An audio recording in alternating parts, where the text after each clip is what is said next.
It's time, my friends, for a Devo tip on Leviticus for Lent. What do the 7 feasts in Leviticus have to do with Lent?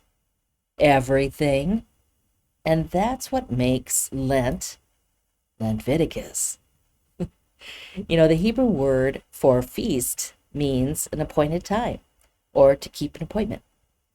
So the 7 appointed times indicate that Israel's entire liturgical year was built on the Sabbath principle.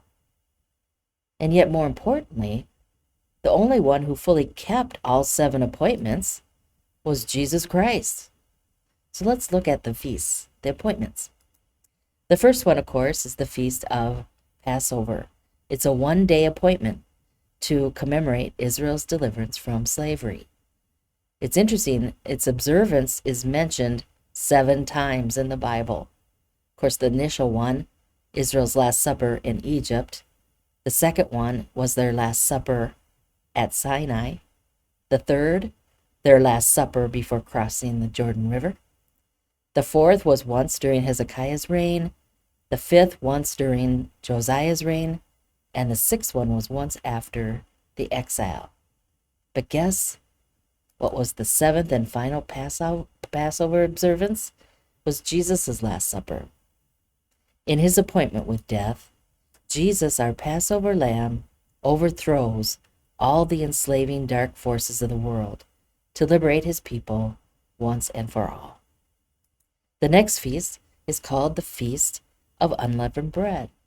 It's a 7-day appointment that begins the day after Passover. So while Passover celebrates Israel's deliverance from slavery, the Feast of Unleavened Bread celebrates their journey to the Red Sea, during which they ate unleavened bread. So in Jesus' Last Supper appointment with his disciples, he joins Passover and unleavened bread as one, and he launches a worldwide exodus. The next feast is the Feast of First Fruits. It occurs on the 3rd day after Passover in the middle of the week of unleavened bread. Now, this appointment offers the first fruits of barley to express gratitude for God's gracious provision of new life. So it's not too surprising that 3 days after Passover, the risen Jesus appears as the first of a great harvest of bodies to come. Next comes the Feast of Pentecost, which occurs 50 days after the first fruits. By counting 7 weeks, the appointment of Pentecost always landed on the first day of the week to mark the beginning of the grain harvest. No ordinary work was permitted because it was an exuberant day to celebrate God's faithfulness to his covenant promises. So again, it's not too surprising that exactly 50 days after his resurrection, Jesus makes another appointment. When the day of Pentecost arrived, the disciples were filled with the Holy Spirit, and the church was born. The harvest had begun. Next comes the Feast of Trumpets. It's often called the 10 Days of Awe. It calls people to gather before the Lord and rest from all harvesting in humble reflection. Paul tells us that God has appointed a day on which he will judge the world in righteousness by Jesus, whom he has destined for the task.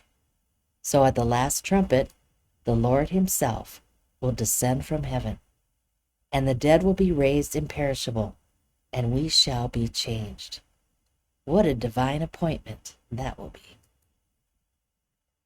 Next comes the Day of Atonement. It is an appointed day to deal with evil. The day focuses on 2 goats. One is sacrificed for the Lord, and one is for Azazel. Not as a sacrifice, but as a live goat sent to the desert, the place of desolation and anguish. You see, in the end, Christ will say to the quote-unquote goats, "Depart from me, into the eternal fire prepared for the devil and his angels. He will remove all defiling elements from his people. And finally, we have the Feast of Tabernacles, a 7-day appointment that follows the Day of Atonement. It's a special ending to the entire liturgical year.